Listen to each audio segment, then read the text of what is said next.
Hello, hello. How are we doing? A little late on the changeover and switching over my microphone then. So, uh, how are we doing? It's entirely professional. It really, really is. Oh dear, oh dear, oh dear, oh dear.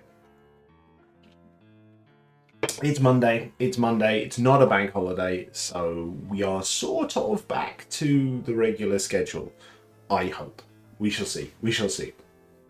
So what that means is lunchtime stream today, regular kind of lunchtime stream with me talking kind of a load of nonsense. I'm selling that well, aren't I? Another one on Wednesday. Possibly that will be what's that? Possibly that will be a tabletop board games while we chat. I don't have anything in particular I'm thinking of playing, so we may just return to something we played before, like Small World or something like that. And I'm hoping to get another gaming stream. Date to be confirmed this week. I played. I carried on playing through Tomb Raider on Friday. Friday? Yes, it was Friday. Um, and I kind of thought I might. There's a chance I might finish it. I then got into that session. It's like, oh wait, no, there's more content than I thought there was. It's been a long time since I played that first rebooted game, so I couldn't quite remember how much there was to go. So I think the next one might be the last Tomb Raider stream, but I've been wrong on this a few times now. So we'll see. We will see. But I'd like to get to the end of that. Not because I'm not enjoying it, but I'm kind of excited about the next gaming stream, which will be going back to Max Payne 2, which I've not played for years. And I think that could be a lot of fun. A lot of fun indeed. So, Tomb Raider stream to be confirmed. But at some point this week. Some point.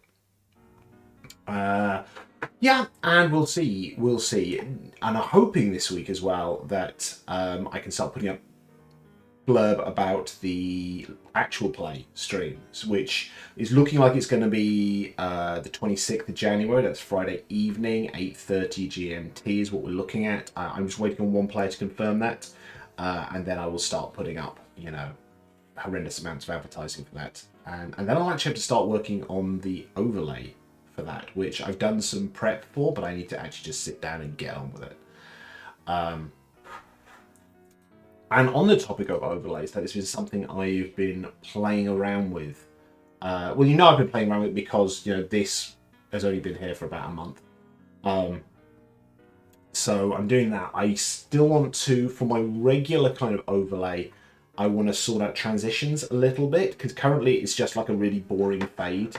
So if I go between stuff, it just kind of fades and goes back, which is fine. It does the job. I would like something a little bit more interesting, but I want it to be kind of on brand. And I'm still not 100% sure what my brand is, to be honest. But the fact is, there's a lot of kind of stinger transitions which are incredibly fancy, but at the same time, some of them look a little bit naff.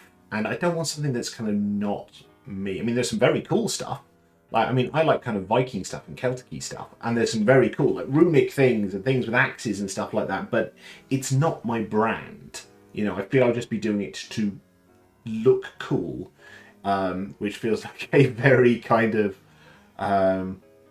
teenage boyish kind of thing to do. So I want something that it looks nice. It kind of fits in with the general kind of vibe of what's going on here. But so that's why I haven't done anything yet. I mean, I may just have like a really boring swipe or a Star Warsy kind of rotatey thing, just to transition between it until I find something that I'm really happy with. But we'll see.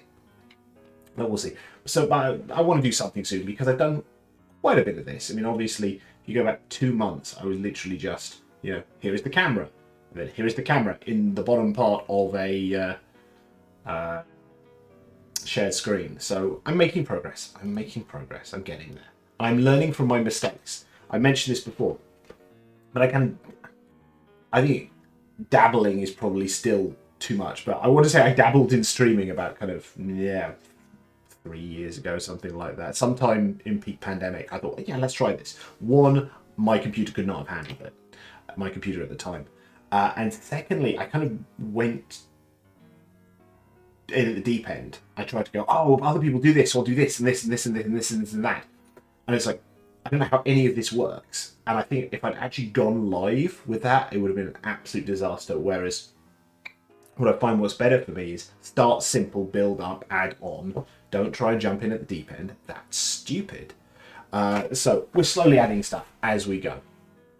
And on that note, got confirmation today that Sleepiest Designs is going to be designing me some emotes and a channel point symbol, which is cool. So we've agreed all that kind of stuff. She just needs to invoice me, I'll pay her. And then cool stuff will happen, and you will get adorable little penguin emotes that you can use if you subscribe, which is going to be fun and cute. So looking forward to that.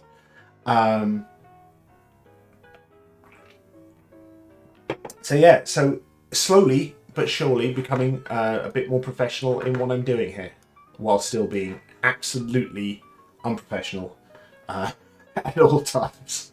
No, that's a lie. I could be doing this far worse, I think. But we shall see.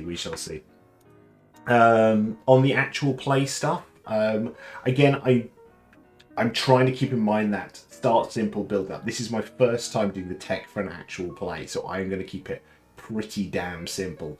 We're not using... It's Theatre of the Mind, so I don't need to worry about, sharing maps and stuff like that, which I don't think would be too hard to do. It's literally just have the map in whatever I want to have it in, and then share part of that screen. That would not be too bad to do at all, but it just adds an extra thing I need to worry about. So this is just going to be...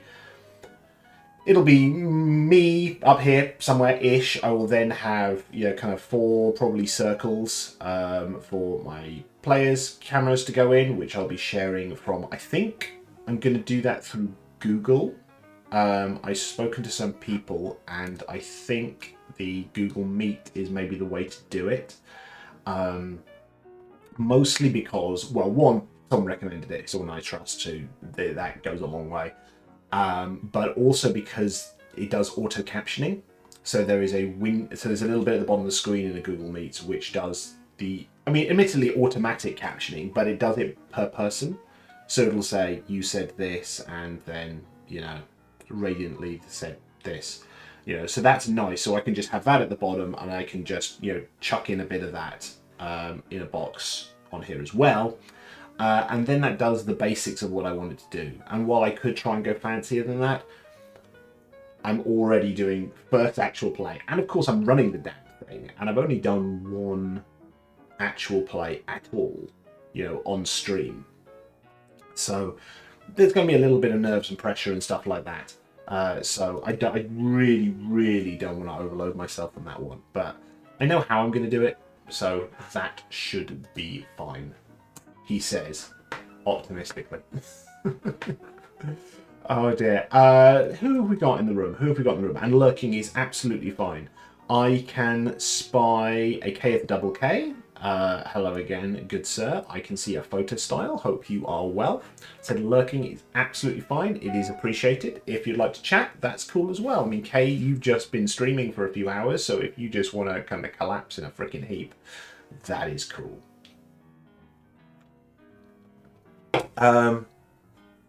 What else is going on? Well, I mean, not a huge amount. It's been a kind of non-weekend.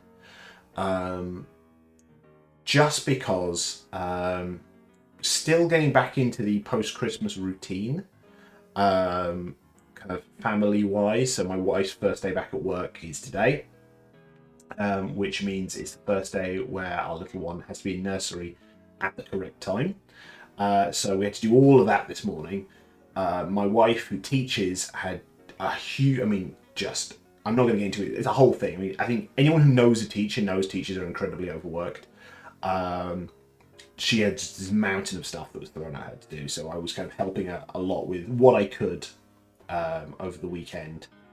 So between toddler, whose sleep cycle is kind of out of whack, and helping my wife with that, there wasn't a lot of downtime. So yeah, it kind of felt like a non-weekend. It wasn't terribly relaxing. But oh well, these things happen. But as I said, we're starting to get back into the routine of things. We shall see how that goes. I think it's going to be fairly chaotic for the next couple of weeks anyway. But what can you do? What can you do? The oddity of this week, and I'm glancing out the window because it's been snowing for the last kind of hour. It's not sticking because the ground is too wet. I think honestly it's too cold. But we seem to have got some sort of cold snap. I probably should have been paying attention to the news a little bit more on this one. I don't think it's a full-on beast from the east or anything like that, but it is quite a cold snap that has come from absolutely nowhere. Like last week, I swear it was like 9, 10, maybe even 11, 12 degrees. Colder than some people would like, but it's fine. Whereas today it's like 3 degrees and -5 with wind chill. That has kind of come from nowhere, and it has been trying to snow on and off all morning. And according to the Met Office, it's going to be heavy snow here for the next, however long. Until like 4 or 5 o'clock. So we shall see. We shall see. But yeah, pretty darn cold. I know clearly there are Canadians out there who are a lot colder, but it's a shock to the system. It is a shock to the system. There's no getting around that. Oh, dearie me, dearie me. And still tail end of a cold here. I mean, Kay was talking about this. I think everyone is sick. Absolutely everyone is sick. Whether it's COVID or something pretending or bootlegging or carrying on with COVID. Everyone's under the weather, and it just seems to be just kind of going on and on. I remember back in the day, it's a Yorkshireman sketch. Back in the day, when you had a cold, but no, see, in all seriousness, it used to be a case of, even go back a couple of years, or just pre-pandemic, it felt like, oh, I'm feeling a bit crap. There's then one day where you feel really crap, and if it's a cold, that is inevitably the day where your nose is just running the whole time. And then there's maybe a couple of days afterwards where you're like, I'm feeling crap, but I feel that I'm getting better. It's not as bad as it was. And that was it. It was about kind of maybe 5 days, of which only really 1 or 2 of them were particularly bad. But now it's just this persistent thing where you're like, I'm just unwell all the time. I am fatigued. And my nose is running, and I'm sniffing, and there is a horrible stuff at the back of my throat that I don't want to talk about. It's just this, like, you never feel 100% better, do you, right now? And I don't know if that is COVID's fault. I don't know.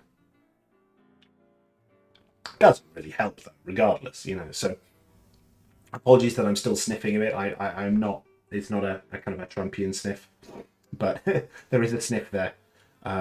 And I'm constantly swigging my drink because I've got a bit of a dry throat as well. So fun. Yeah, what are you going to do? What are you going to do?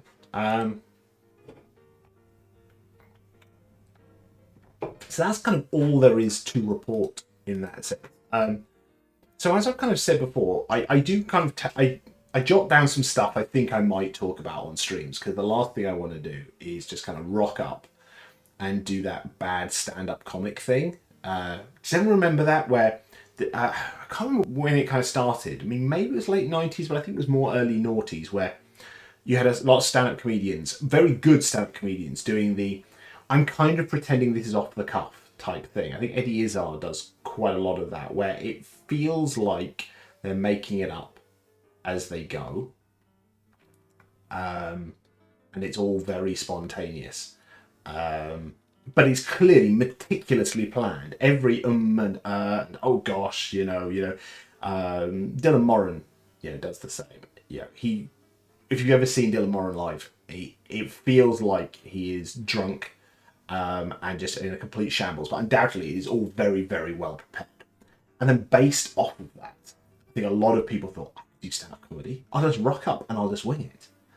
And it was shambolic. You hear it from a lot of people, especially people who go to like your new materials nights. You had a lot of people coming in thinking that they literally could just wing stand up.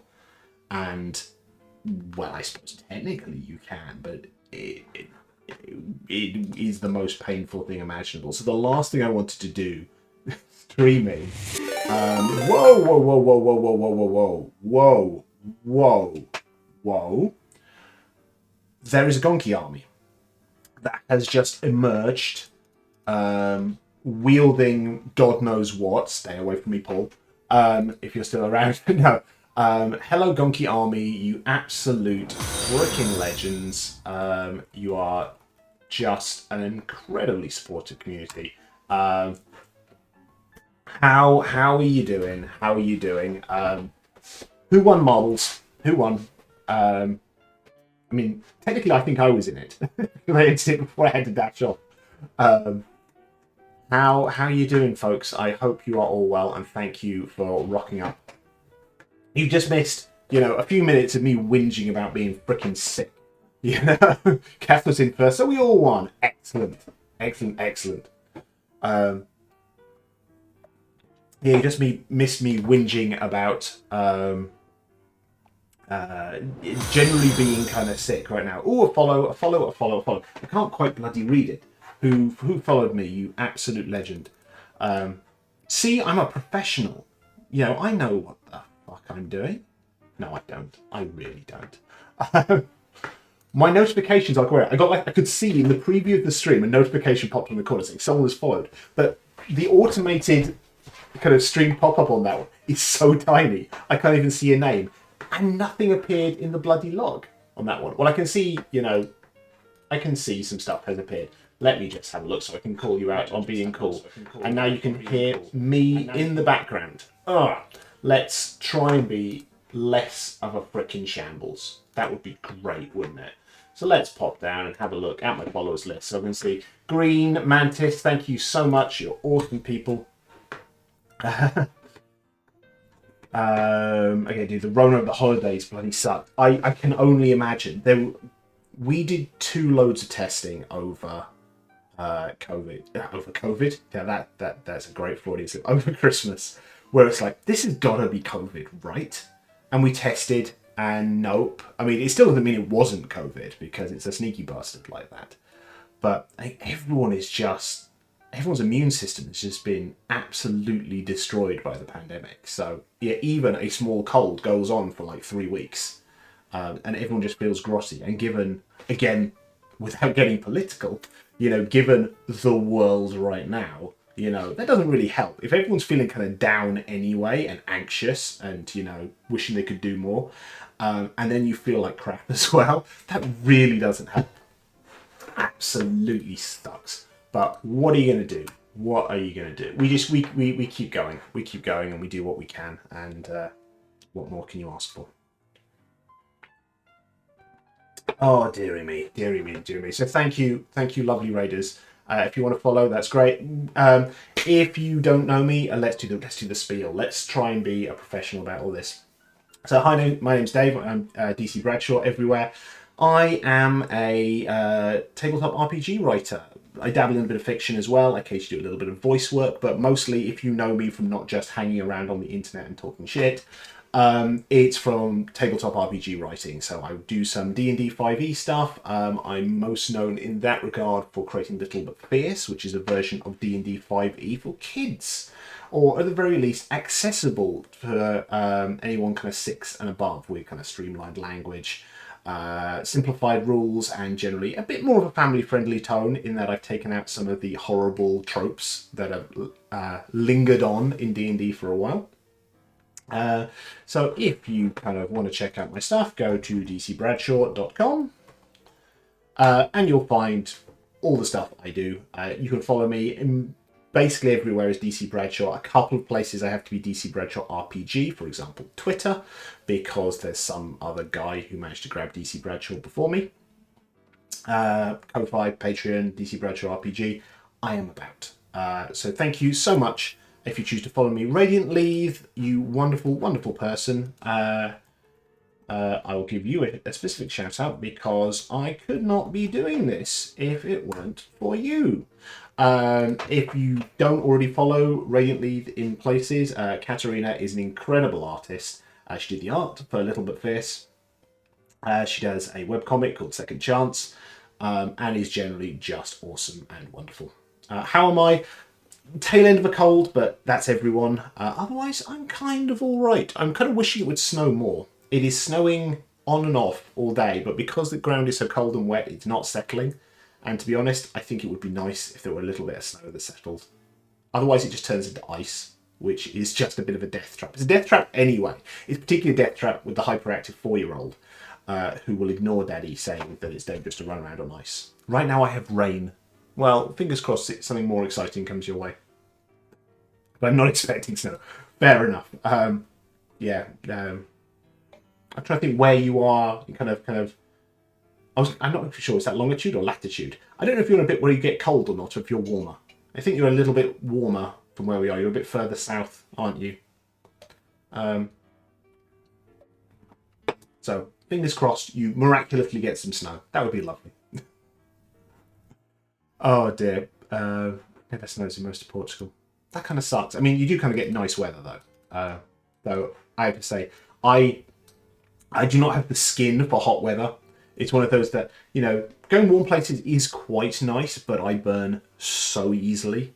There is a bit of ginger in my beard, but my hair was not ginger. But there's definitely a ginger gene in there somewhere. I react really badly to the sun. So anytime, it's very hot here, or in particular, when a few years back, quite a few years back now, we went to Florida. It was just a constant sun cream. Otherwise, I would burn very, very badly. My wife is also the same in that regard, but she's in complete denial about it. So there is a frequent, am I going to turn a nice mahogany? No, you've turned into a lobster. Yeah, we burn very, very easily. So in that sense, I don't mind being somewhere a little bit colder and a little less sunny. But each to their own. Each to their own. Oh, dearie me, dearie me. So.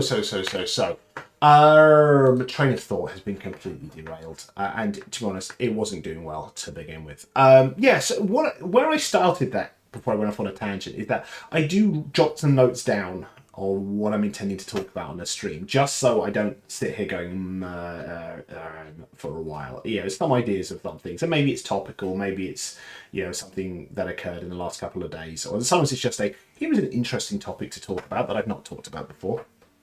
So it's worth having that stuff jotted down. And I was thinking about the topic I wanted to talk about in just a second for a little while now, but actually it feels kind of relevant because I've not been sleeping terribly well the last couple of nights. In fact, the last 2 nights I slept and clearly quite a deep sleep, but I had anxiety dreams. And generally, if I have anxiety dreams, I think a lot of people still get kind of school anxiety dreams or uni anxiety dreams. Here's the assessment, the homework, the whatever you haven't done, etc., etc. As an ex-teacher, I sometimes get anxiety dreams about going into a school and being expected to teach a class you don't know. Someone's in a subject I don't know.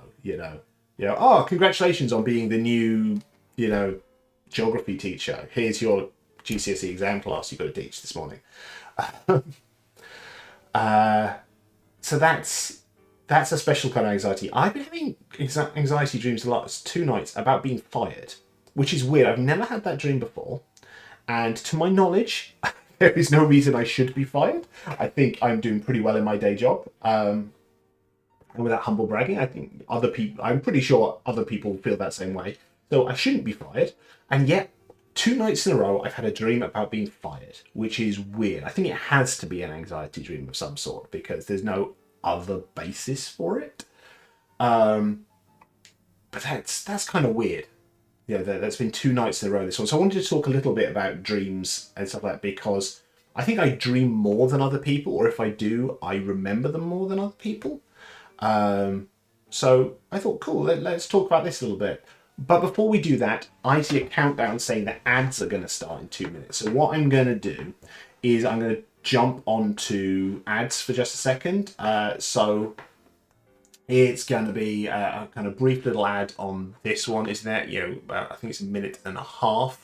That'll be a chance for people to refill their drinks, buy a break, stretch. Posture is important. We'll jump through the ads, get through them before I start talking because, unless you want to subscribe, if everyone in the room would like to subscribe, then we'll just ignore the ads because you won't see them. But I'm being a little bit more realistic here.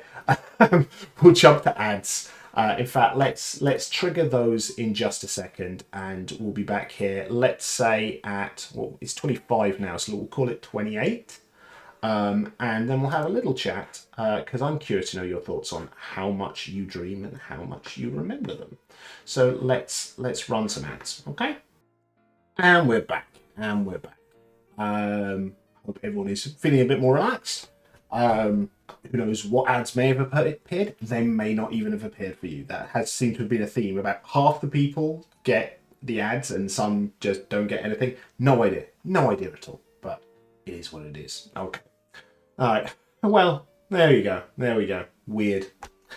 Not a snossage. Didn't get any no. And yet, I don't know. Twitch, you're drunk. Go home. Okie doke. So we're talking a little bit about dreams. So I think because I've been having kind of anxiety dreams for the last 2 nights, and that's probably just a load of life being thrown at me right now. But I'd say, in comparison to most people, when I've spoken to people about this before, I think I either dream more than other people, or I remember my dreams more than other people. So some could say that those things are one and the same. But I really do, I think at least half the time I will have some memory of what my dream was the next morning. It's very rare that I wake up and have absolutely no notion of what it is or what it was. But one of the... feel free to chip in on this one. How often do you remember your dreams? And the other thing on this is, how often do you get a kind of a more lucid dream? So if you're dreaming, how often do you kind of realize that either that you are dreaming and therefore have complete control, or you're largely kind of able to influence what's going on? Or is most of the time when you dream, are you just part of a story that you're kind of either seeing from your view or a kind of a third-person view, and you're just kind of watching it and getting on with it? I mean, for me, most of the time, it is quite a lucid experience. It's very rare I have a completely lucid dream where I go, I'm dreaming, therefore I can do literally anything, and it's like Q powers time. But most of the time, I retain an awful lot of me in my dreams. And I think that, I've not studied any of this stuff, but in my mind, there's a compartmentalization of your conscious brain, I find, in a dream. It's how much of your actual knowledge do you get access to? Or are there boundaries where you kind of wake up and go, but I know about that. Why didn't I think about that while I was asleep? Because there's like walls in place of, no, you're not going to touch this bit of your knowledge. You only get this bit and this bit alone. So there's definitely a compartmentalization to dreams, I find. And there's also what I've kind of started thinking of as the fuzzy logic filter, which can be dialed up to various amounts. It could be on like a 1, or it could be turned up to 11, which is depending what it throws at you, your dream, how readily do you accept it? If the fuzzy logic filter is low, that's closer to a lucid dream. And if something weird happens, you go, no, that's ridiculous. I'm not going to roll with that. Whereas if it's really high, you kind of go, yeah, no, that's fine. Only when you wake up do you go, what was that? Where does that come from? So there's definitely a dial on that one, of how readily you accept the ridiculousness that your brain throws at you.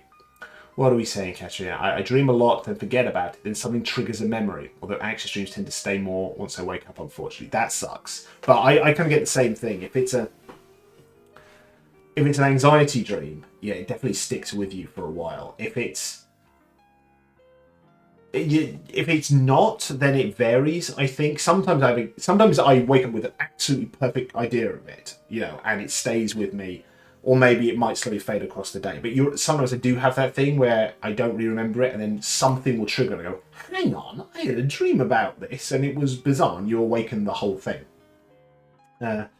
Sometimes I wake up really vividly, and it lasts all the way to me being able to jot it down on my phone.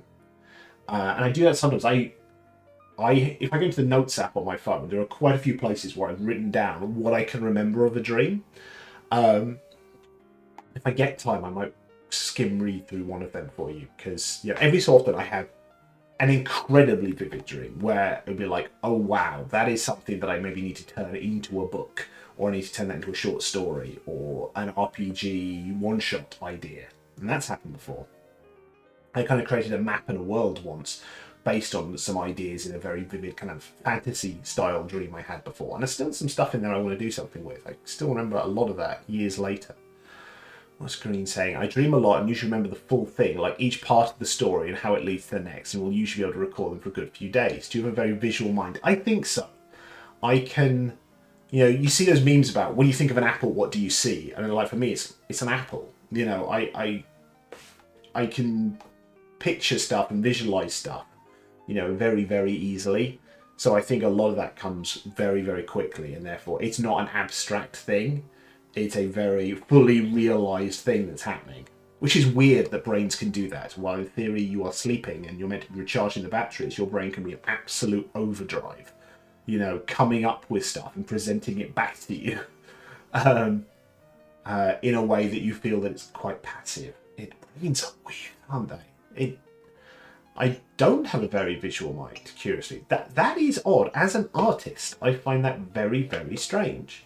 Has that always been the case? We have that thing at home. So if my wife and I go to something like IKEA, if we're talking about, well, we want something for the living room that does this, I can picture it. I go, well, that won't fit, because that's too tall or too wide or something like that. Oh, that would work. That would fit in that space there. Or if we move that thing along to the side, move the sofa to there, and it could go there, and she'll be like, I don't know what you're talking about. And there are times where I've had to grab a pencil and scribble it down, like here, it would go here, and she's like, oh, that makes sense. Yes, always. Drawing for me is a good way to visualize what I'm trying to visualize. Oh, that's cool. I have hyperphantasia, so very visual and detailed, and I wonder if that's why I retain more of my dreams. I think there's something there. Yeah, I think there's probably something there in that. The real oddity I have about dreams is that I would say, of the dreams I remember, 70-80% of them, like a really, really high awareness, a really high proportion of them, are in the same locations.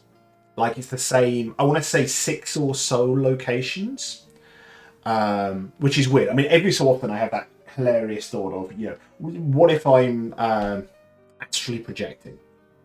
I remember, I haven't seen a huge amount of Charmed. I've seen about, a couple of seasons of it.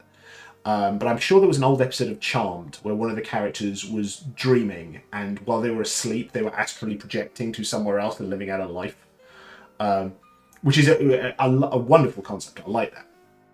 But the fact that I'm always seem to be in these same locations, it almost gives that little bit of credence, which is weird.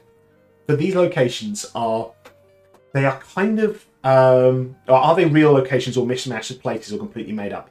I think generally they're an amalgamation of real places I have been. But some of them, I think generally they're combinations of places I've been. So I did jot this down in advance. So in general, and it's kind of a mundane list, it really is, but most of my dreams seem to be set in, and they can segue between the places if the story takes us there. Train station or on train, school, a hotel/university halls, that kind of place, a theme park, a shopping centre, a swimming pool. So they're all clearly places I have been, but they aren't necessarily actually accurate. So the shopping centre, if I'm in a shopping centre in my dream, I would say it's largely built in the style of, and with a lot of the geography of, there's a shopping centre in Watford, which is where I grew up. I think it was called the Harlequin Centre. Well, it was called the Harlequin Centre. I don't think it's called that anymore. I think it's called Into Watford now or something like that. But because I lived in Watford from age 6 to age 18, 17-ish, I've spent an awful lot of time in that shopping centre. So it seems to be kind of almost the default blueprint for a shopping centre. But there are definitely bits in the dream version of it that aren't in the real one. And weirdly, they are consistently there. So if I'm in the shopping centre, I can go into the same sorts of places that don't exist. And yet I must have had the dream of this location so many times that I'm actually building it. And in some corner of my brain, this fictional version of that shopping centre is there. And therefore it's a consistency between dreams on that one, which is odd. It really is. And there are exceptions. There are exceptions where it's just something completely left field and bizarre and weird. But so often it's rooted in those places. And like the school one, a lot of it is based on the school I went to. But there's elements drawn in from schools I've taught at over the years. And I think, again, it's relatively consistent. Which, again, brains are weird. Things you can and can't remember. Like, you try and remember, I don't know, something you're trying to memorize, say, for whatever reason. And yet, there are clearly bits of my brain stored into memorizing in detail fictional places. There are bits of my brain that are song lyrics that I will never need again, but that's going to be a huge amount of memory. But then it comes back to that fuzzy logic thing. I'm talking about, I can remember this fictional shopping centre in a huge amount of detail. Or can I? Can I remember it in enough detail that tricks my unconscious brain into thinking it's a lot of detail? And it just kind of it hand waves around, yeah, there's detail here. And then I wake up and go, oh, I remember all the detail. It was so detailed. And it's like, no, it wasn't. It was, completely out of focus. And you were so completely out of it that you were fine with it and you accepted it as being real. It's weird. Last night I was literally in a shopping centre, then a zoo, then a train station. 2 out of 3. So fascinating. I agree. There's, I'll never have the time to actually study it in depth, but, I think there is a lot of really interesting stuff in what our brains do, especially with dreaming, because it is such a bizarre concept, the fact that we can do it, and it can be so incredibly vivid. Very, very weird. Then it links to things like night terrors and sleep paralysis and shadow people and stuff like that. My wife has night terrors, and if she wakes up with a night terror, she does see like shadow creatures and stuff like that. And there's a whole community around this. I remember my wife. I remember seeing a post on I don't know if it was Facebook or Twitter. I think it was probably Facebook, which was someone asked people to draw their shadow creatures. It was all kind of very primal kind of images, like a figure standing over like a gaunt figure, or a spider, or a kind of a more ghost-shaped thing, but very, very primal, simple, root fear kind of images. And my wife saw this, and first of all she's like, "Oh wow, it's not just me," and then it's like, "Oh, I thought they only visited me." It was kind of both I'm not the only one who's slightly nuts, but also, it's like, oh, they're not my shadow creature. They go to other people as well. But that's weird. I will tell you that one. When my wife and I first started dating, she told me about her having night terrors. And she didn't have them for a while. And then in my ridiculous brain, I thought maybe for some reason, either she stopped having them, maybe somehow my presence has cured her, Oh no, the first time she had a night terror was terrifying. For those who have never experienced living with someone with night terrors, literally you'll be not the deepest part of the sleep. If my wife has a night terror, it'll probably be in the first hour of sleeping, like sometime between half an hour to an hour. So she must be getting down in the kind of REMs, somewhere in the kind of getting into that really deep sleep. There's a sweet spot, or not sweet spot in this case, where the night terror triggers. That's not a word. Triggers. And she will wake up, and she'll either be. It's very rare she's completely conscious. She'll appear to be awake. Where she'll be like, Dave, there's a thing. And she will tell me, absolutely, there's a thing, like there'll be snakes hanging from the ceiling, or there's a spider on the wall, or there's someone standing over the bed, there's someone in the corner, whatever it is. And she'll, sometimes with an absolute ear-piercing shriek.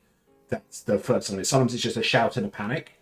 And if it's in the evening, for example, if she's gone to bed and I may be still up, I'll kind of run through. Or if I'm asleep as well, then I'm just woken up by thinking I'm about to be killed.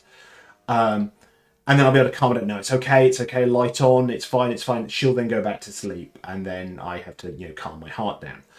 Because literally, if I'm asleep and she's had like a full-on ear-piercing scream night terror, it is just terrifying. It really is.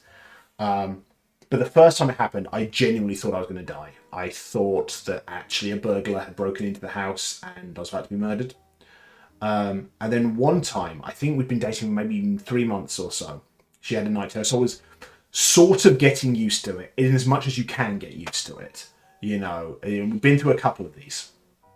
And clearly I wasn't sleeping well anyway, because she woke up with the night terror. And I woke up just still asleep enough that my brain was still kind of dreaming / hallucinating. So when she went, "Oh my God, there's something in the room. Can you see it?" I saw something. Went, "Oh my God, I can see it." We both start shouting and screaming, thinking we're going to die. And then we both kind of wake up. And she went, "Oh, so you saw the, spider?" I'm like, "No, I saw a knife." And I'm like, "Oh, there isn't anything. Okay."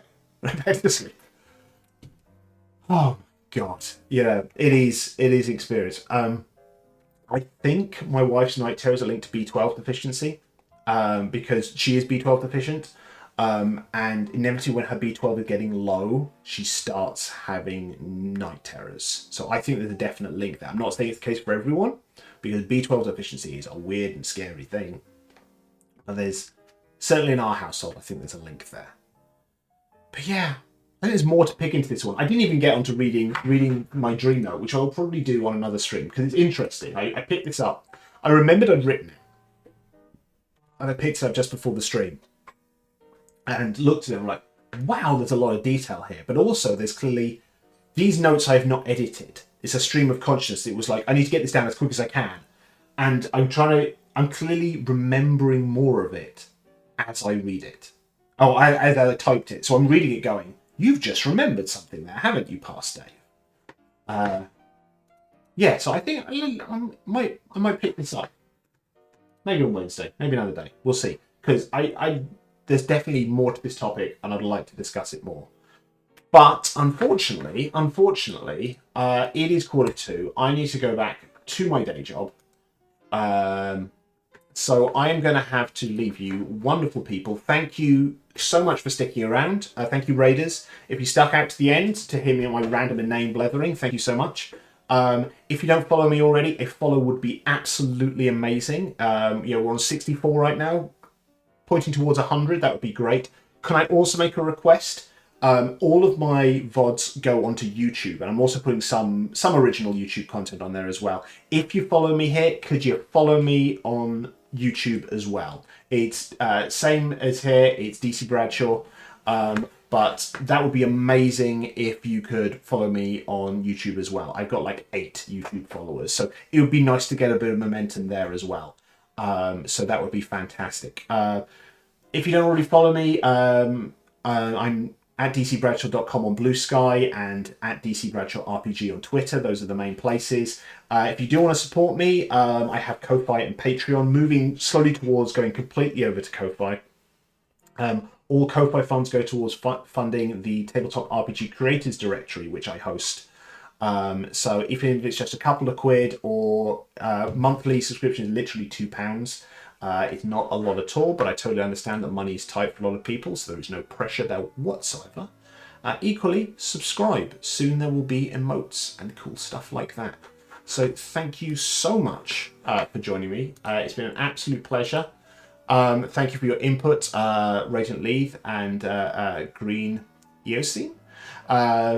It's been an absolute pleasure, and I hope you come back again. I cannot see anyone I know who is streaming, so we're going to do this raidless. Have a wonderful rest of your day. Take care.